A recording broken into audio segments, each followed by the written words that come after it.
And welcome back, everyone, to the Zanpakuto Creation Series. Today's suggestion comes to us from Shadows82, who asked the questions. As I did Seto Kaiba last week, well, this wasn't planned, it's just how it turned out. How about Yami Marik this week?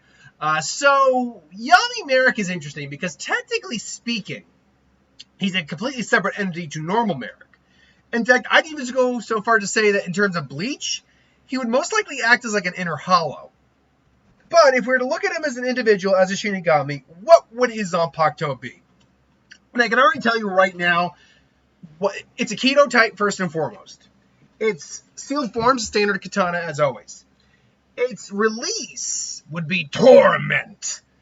Its name is Torture Wheel, or Gomon Shori. Its Bankai is Circle of Pain.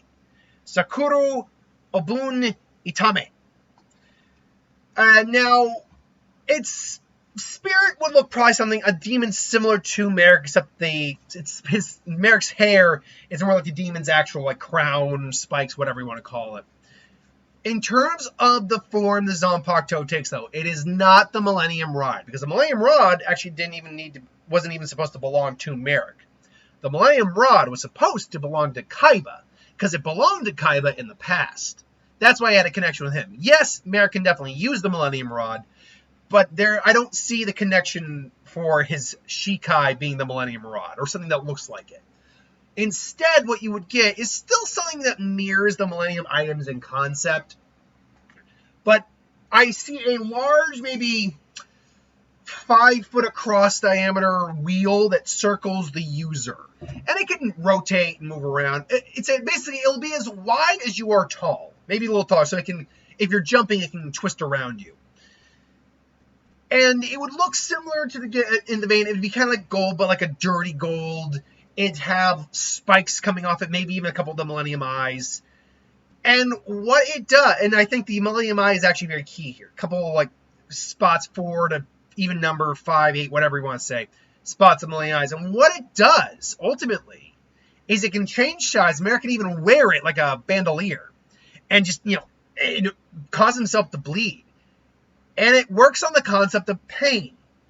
Now, Marik was definitely a masochist and a sadist. He actually kind of got off on pain a little bit, and definitely got off on inflicting pain.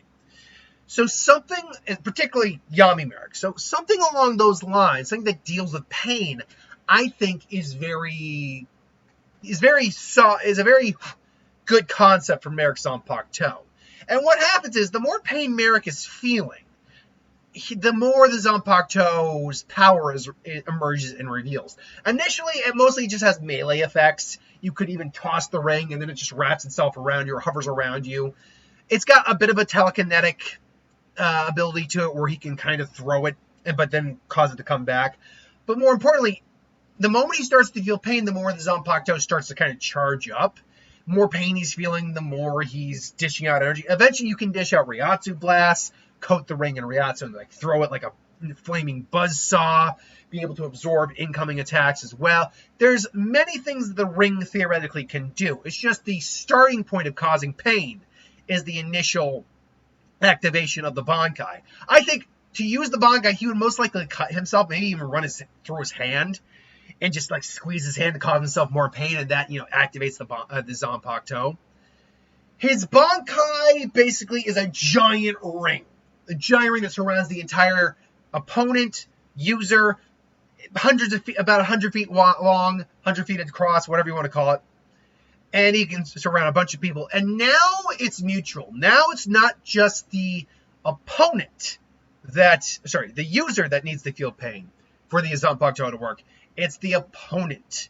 And so now you're adding on the pain of your opponent into the Bankai. And not only that, but the Bankai now has these eyes that look inside the ring instead of outside, having all the extra abilities amplified by the Bankai's, power up.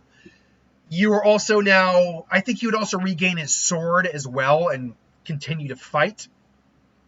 And that would be the whole idea. It's a very simple idea for a Zanpakuto, no doubt about it. But I think it's a perfect type of Zanpakuto for this character. Now, obviously, this Zanpakuto has a couple of really big weaknesses to it. One, well, it does have range capability. It's not a ranged weapon. It is a versatile weapon, and really it only has melee attacks to begin with. Marik needs to be in pain for the other abilities to start to activate for the Zanpakuto and strengthen the more pain that he's in. But that's another really big problem with the Zanpakuto, is even Marik has a pain threshold. It's extremely high, but if he hits that threshold, he's going to pass out. It could even kill him. So it is a double-edged sword, this Zanpakuto, 100 in a figurative and literal sense. It's something that Marik has to be careful when using. And I think that would actually be a third weakness, not of the Zanpakuto, but of Marik. I think he would be reckless when using his Zanpakuto to some degree. It would definitely risk his life. But that's the way that's how Marik plays. Also, he runs into the issue of someone with a greater pain tolerance. Now, theoretically, someone with a greater pain tolerance is actually a benefit, because that means that the Zanpakuto can keep feeding off that whoop-de-doo. However, someone who could theoretically cut off the sensation or ignore pain entirely, like not feel pain, that would be a huge weakness for this Zanpakuto, absolutely. And as always, the idea of stronger Ryatsu versus weaker Ryatsu, that would be a weakness as well. This, however, is the concept I have for the Zanpakuto.